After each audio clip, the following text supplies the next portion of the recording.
విశాఖలో అఖిలపక్ష కార్మిక నేతలు నిరసన తెలిపారు. యూపీ ప్రభుత్వం కార్పొరేటర్ల కోసమే పనిచేస్తుందని ఆరోపించారు. నోయిడా, గుర్గాం తదితర పారిశ్రామిక ప్రాంతాల్లో కార్మికులు స్వచ్ఛంద పోరాటంపై ఉత్తరప్రదేశ్ ప్రభుత్వం నిర్బంధాలను ప్రయోగించి అక్రమంగా అరెస్టు చేస్తుందని అన్నారు. కేంద్ర కార్మిక సంఘాల పిలుపులో భాగంగా విశాఖలో కార్మిక నేతలు ఆందోళనకు దిగారు.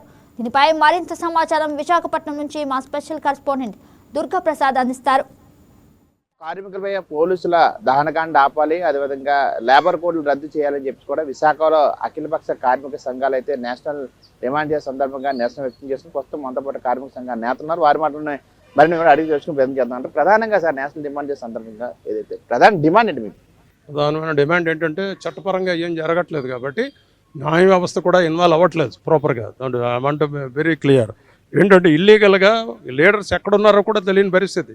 ఒక డెమోక్రటిక్ కంట్రీలో అరెస్ట్ కాబడిన నాయకులు ఎక్కడున్నారు, అమాయకులు ఎక్కడున్నారు అన్నది కూడా తెలియని పరిస్థితి. న్యాయ వ్యవస్థ రెస్పాండ్ అవ్వాలని చెప్పేసి ప్రధానమైన డిమాండ్. అదేవిధంగా ILO కన్వెన్షన్ 81 తీసుకుంటే దాని పరంగా ఏం చేయాలా, లేబర్ ఇన్స్పెక్టర్స్ని వేయాలా, వాళ్ళ జీతభత్యాలు ఎలా ఉన్నాయి, వాళ్ళ సేఫ్టీ ఎలా ఉంది, వాళ్ళ హెల్త్ ఎలా ఉందని సూపర్వైజ్ చేయడానికి. దాన్ని కంప్లీట్గా నెగ్లెక్ట్ చేయడం మూలంగా ఇక్కడ వేసి తప్పి జరిగింది. 10,000 ఇవ్వాల్సిన దగ్గర 5,000 ఇచ్చి, 20,000 ఇవ్వాల్సిన దగ్గర 8,000 ఇచ్చి వాళ్ళు ఎంత ఇబ్బంది పడటం, వాళ్ళంతటి వాళ్ళే బిల్డ్ అయ్యారు. వాళ్ళు ఏంటంటే గ్యాస్ స్టేషన్లో ఇన్వాల్వ్ అయ్యారు. కాబట్టి అటువంటి అమాయకులమైన ఒక కార్మికులందరినీ తీసుకెళ్ళి ఈ విధంగా చేయటం అంటే యూపీ ప్రభుత్వం చాలా అన్డెమోక్రటిక్. అందుకనే మేము డిమాండ్ చేస్తున్నాం, న్యాయ వ్యవస్థ కూడా ఇన్వాల్వ్ అవ్వాలి. ఎక్కడో జరిగిన సుమోటో కేసు అని తీసుకోవడం కాదు, NCRలో జరిగిన పక్కన సుప్రీంకోర్టు పక్కన ఉన్న NCRలో జరిగిన దానికి కూడా రెస్పాండ్. ఇక్కడ ఏంటి డెమోక్రటిక్ కంట్రీయా లేకపోతే ఏంటి ఇది అని మేము డిమాండ్ చేస్తున్నాం. ఇమీడియట్గా వాళ్ళందరినీ ఐడెంటిఫై చేయాలా ప్రభుత్వం బాధ్యత తీసుకొని. అలాగే ఈ లేబర్ కోడ్ రద్దు చేయడం వల్ల కార్మికులకు ఎటువంటి ఉపయోగం ఉందో, లేదా కార్మికులకు ఎటువంటి నష్టం ఉందో? లేబర్ కోడ్స్ అనేవి పూర్తిగా కార్పొరేట్ కంపెనీల లాభాల కోసం తీసుకొచ్చినటువంటివి. ఇందులో కార్మికుల తాలూకా ప్రయోజనాలు ఏమీ ఉండట్లేదు. కార్మికుల్ని కట్టు బానిసలుగా చేసి ఇప్పుడు దాకా అనుభవిస్తున్న హక్కులన్నీ తీసేయడమే ఇందులో ఉన్న సారాంశం. కార్మిక చట్టాలన్నీ పిండి అందులో ఉన్న గుజ్జంతా తీసేసి ఇప్పుడు లేబర్ కోడ్స్ అని తీసుకుని వస్తున్నారు.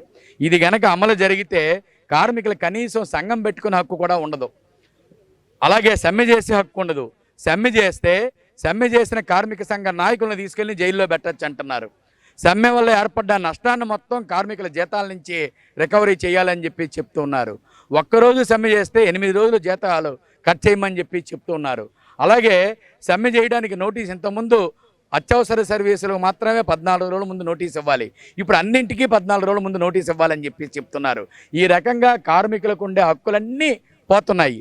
8 గంటల పనిదినం ఉండదు, ఓటీలు ఉండవు, వాళ్ళు పని చేయమంటే పని చేయడం, అలాగే పర్మనెంట్ ఉపాధి అనేది ఉండదు. అంతా కాంట్రాక్టు, అవుట్సోర్సింగు, దినసరి వేతనం మీద వస్తుంది.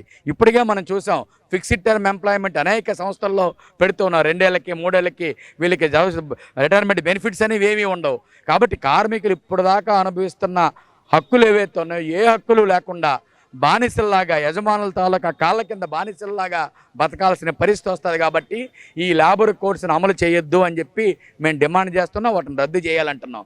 మోడీ గారికి ఈరోజు అమితమైన ప్రేమ దేని మీద, ఎవరి మీద? కార్పొరేట్ కంపెనీల మీద, అంబానీ మీద, అదానీ మీద.